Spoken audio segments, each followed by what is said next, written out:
Hello friends, Paul Summers from paulsummersphotography.com, and today I'm going to show you how to add your own shortcuts to Photoshop. Stick around.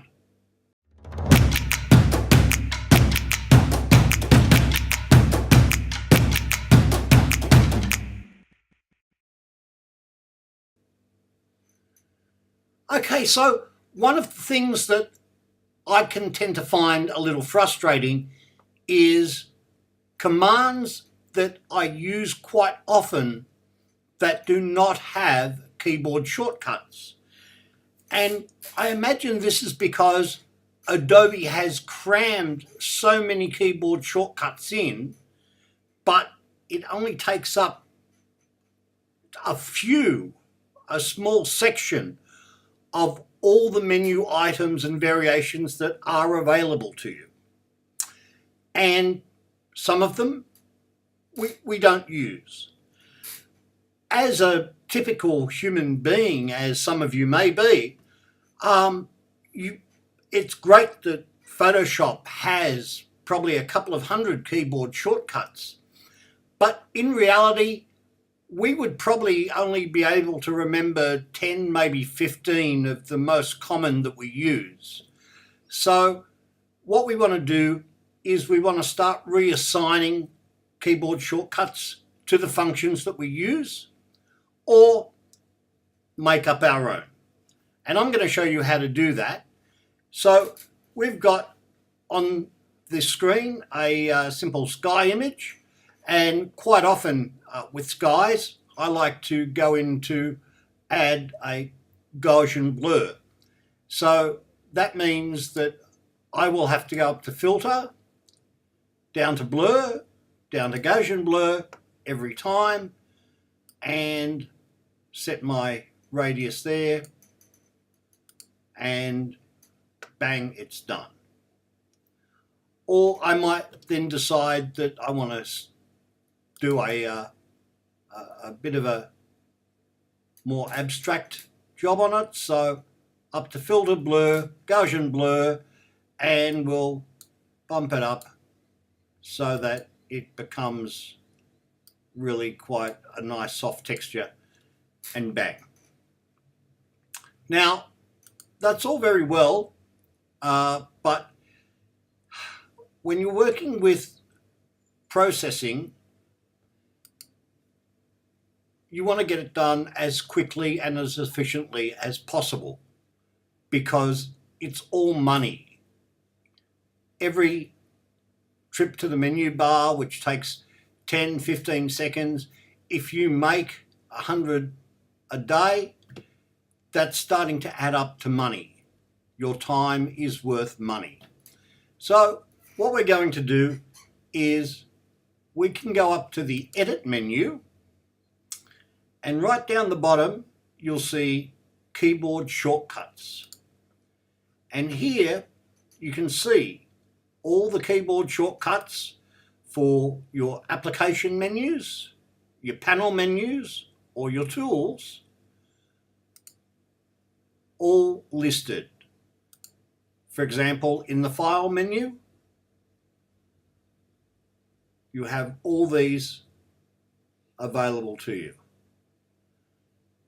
And you can see how many there are that do not have keyboard shortcuts. Now, for example, I don't use export as. I'm still using Save for Web Legacy. So I could reuse that keyboard combination. But I won't for now. We'll leave it all pristine. But if we go to filter,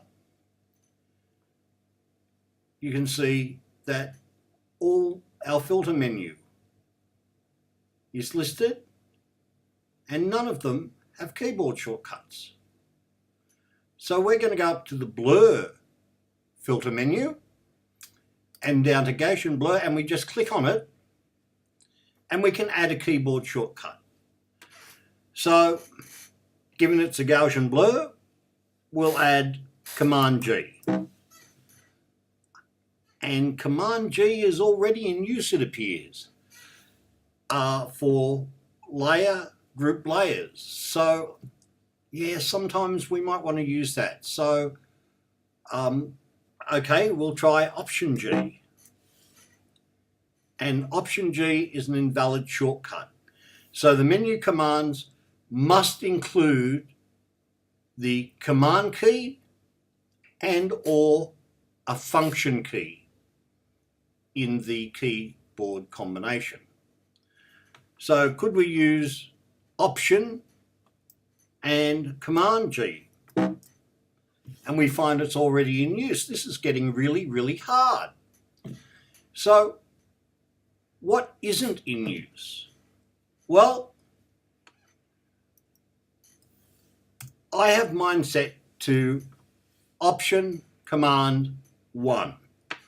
So Option Command 1 is Gaussian blur, because I would use that very regularly when I'm processing. It's not used by anything, so we can OK that. And now, if I hit Option Command 1, up comes the Gaussian blur.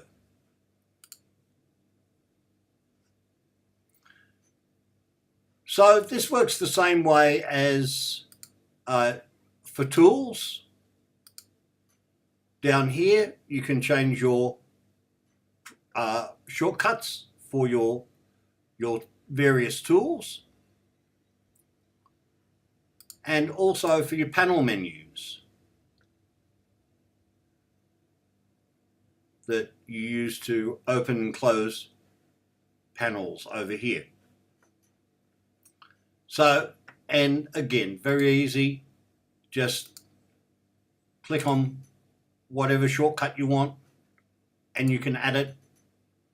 And as you can see, the whole of Photoshop is available for you to customize.